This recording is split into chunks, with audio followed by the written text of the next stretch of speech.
Nouvelle vidéo, nouveau couteau. Couteau qui est vendu sous le nom de Scorpion.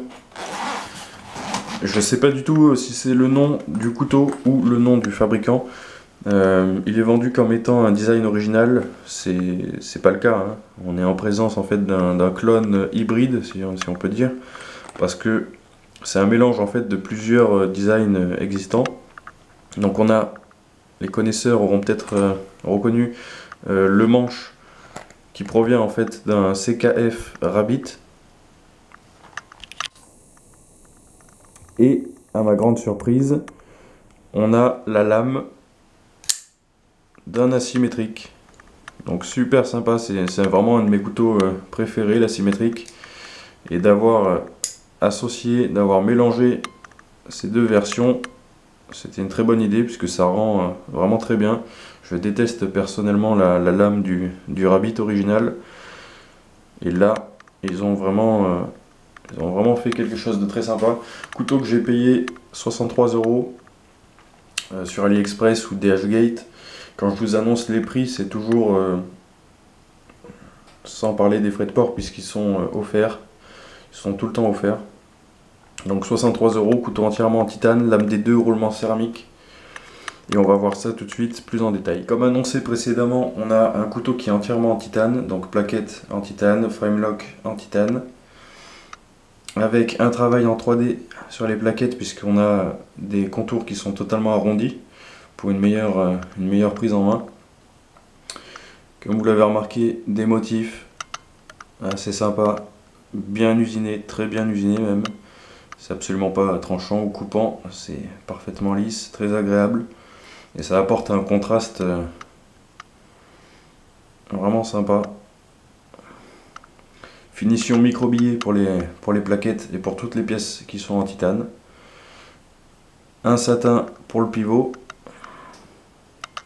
Une visserie assez basique, assez classique, c'est un petit peu dommage. J'aurais préféré quelque chose d'un peu plus exotique. Enfin pour le prix, ça resterait correct. Empreinte Torx. Un backspacer en titane avec un passage pour la Dragon. De l'autre côté, un clip ceinture en titane avec la partie supérieure qui va pas mal remonter. C'est un bon point pour une introduction rapide dans la poche. Ça peut être un désavantage au niveau de la prise en main, surtout quand on a une partie haute et une partie basse comme ça sur un clip. Généralement ça peut être assez gênant, on verra ça tout à l'heure. On peut voir qu'on reprend les motifs sur la partie frame. C'est vraiment cool. Un pivot satin empreinte Torx. Insert en acier avec une empreinte de clé Allen. Plaquette totalement lisse. On n'a pas de grip sur le titane, ni sur le dos de lame. Voilà. Ouverture qui va se faire par flipper. Il est vraiment proéminent. Moi j'aime bien, c'est un bon point, au moins vous pouvez pas vous rater. Vous êtes sûr que le couteau va se déplier. Donc vous pouvez soit pousser, soit tirer. La détente est vraiment très bonne. Pile poil, ni trop dur, ni pas assez. C'est vraiment parfait à mon goût. Donc très fluide, hein. Roulement céramique. Pour améliorer le confort à l'ouverture lors de l'utilisation du flipper, on peut remarquer qu'ils ont fait l'effort là de nous rajouter un petit chanfrein sur les angles du flipper. Là on a des angles vraiment droits. Donc c'est appréciable. Au niveau de la lame, on a un satin très propre pour du D2.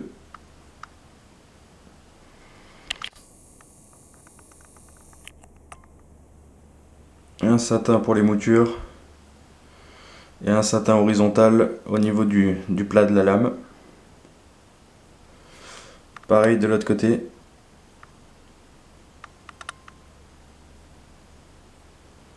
Avec la petite gravure qui reste quand même très discrète, qui nous indique l'acier. Une lame qui, il me semble, voilà, 3,5 mm d'épaisseur. C'est quand même, c'est pas mal, avec une bonne pointe. On va voir un petit peu ce que ça donne au niveau du fil. «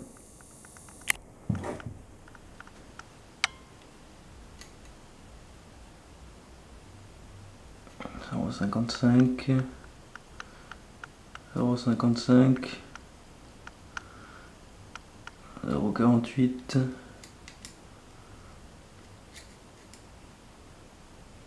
0,46. On a quelque chose d'assez constant de la base à la pointe. L'émouture est bien réalisée et on a du potentiel pour en faire un bon rasoir. D'origine, l'angle est assez fort. On est sur du plus de 40 ou 40 je pense, ou un peu plus. Moi je préfère quand ça va dans les 25 degrés à peu près. Faudrait rattraper ça, mais enfin ça reste rasoir, hein. C'est parce que je suis perfectionniste, mais ça reste rasoir même en sortie de boîte.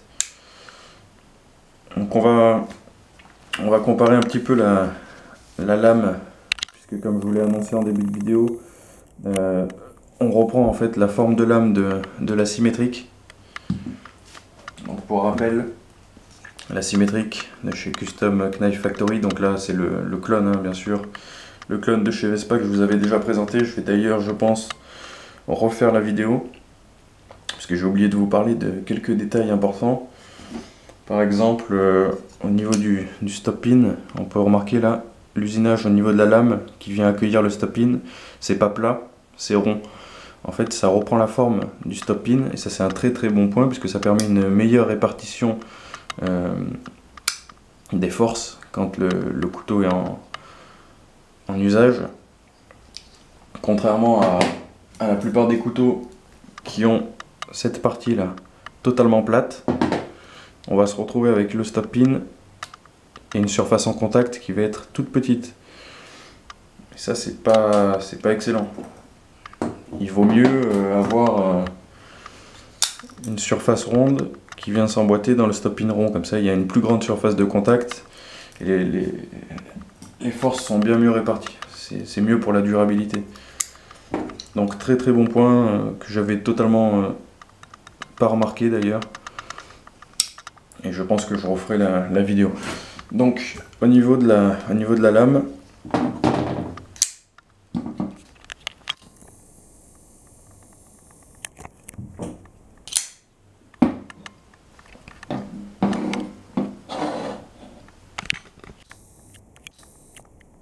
voilà, donc on peut voir directement, hein, la forme générale est totalement reprise.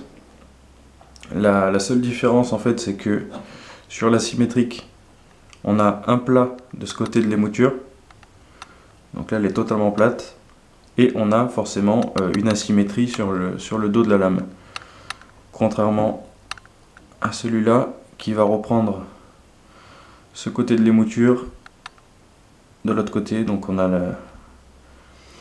une symétrie. Pareil à ce niveau, on n'a pas la symétrie cette fois-ci de la symétrique. Donc voilà, une lame quand même beaucoup plus petite, beaucoup plus appropriée pour un usage d'essai. Avant de passer au démontage, on va voir ce que ça donne au niveau de la fluidité.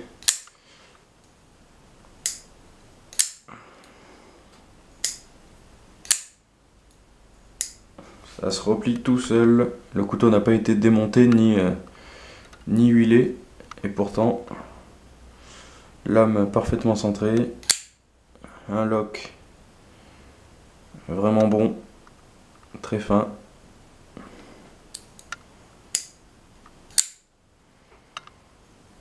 On peut remarquer là la partie du lock, on a vraiment de quoi facilement le désengager. Donc voilà, le couteau est entièrement démonté. On peut voir la vis du pivot en acier, on a des bons filetages.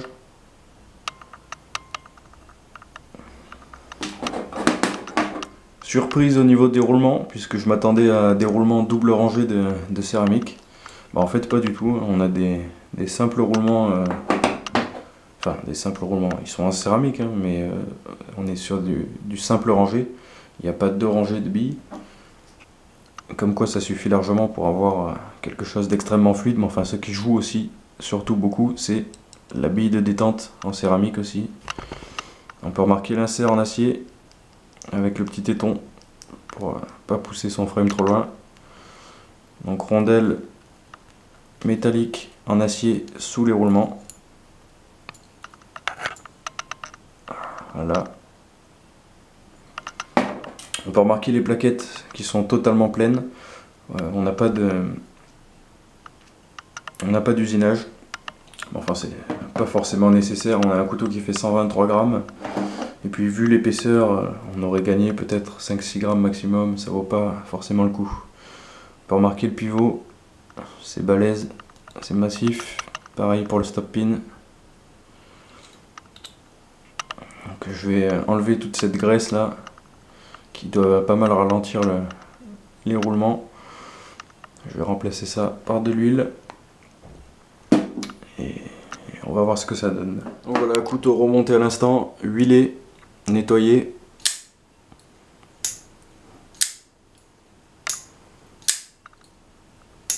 Pas besoin de mettre de coup de poignet, ça se replie vraiment tout seul. La lame est toujours parfaitement centrée. C'est vraiment parfait. Seul point négatif que j'ai oublié de préciser, c'est au niveau de la prise en main. C'est vrai que c'est assez particulier, surtout à cause de la pointe là de ce clip, qui à partir du moment où je vais faire certaines coupes en force et où je vais me mettre à serrer le couteau dans ma main, j'ai vraiment cette pointe de clip là qui va me rentrer dans la main. On peut voir que ça me marque la main. C'est assez dérangeant. Mais je pense pas que ça pose plus de soucis que ça, si c'est pour un usage alimentaire classique ou pour 2-3 découpes de carton. Moi ça me le fait uniquement pour certaines coupes en force. À part ça, c'est vraiment parfait. Aucun grip sur le couteau, que ce soit sur les plaquettes ou sur la lame. Et pourtant ça dérange absolument pas, hein. Ça glisse pas plus que ça. La prise en main est très bonne si on fait... Si on oublie ce clip ceinture là, cette pointe qui peut être dérangeante, on peut voir, ça marque pas mal. Et à part ça, c'est parfait. Je sais plus si je voulais préciser en début de vidéo, mais le couteau est fourni dans sa housse. Donc pour le prix, c'est vraiment un bon plan. Donc voilà, je vous dis à bientôt.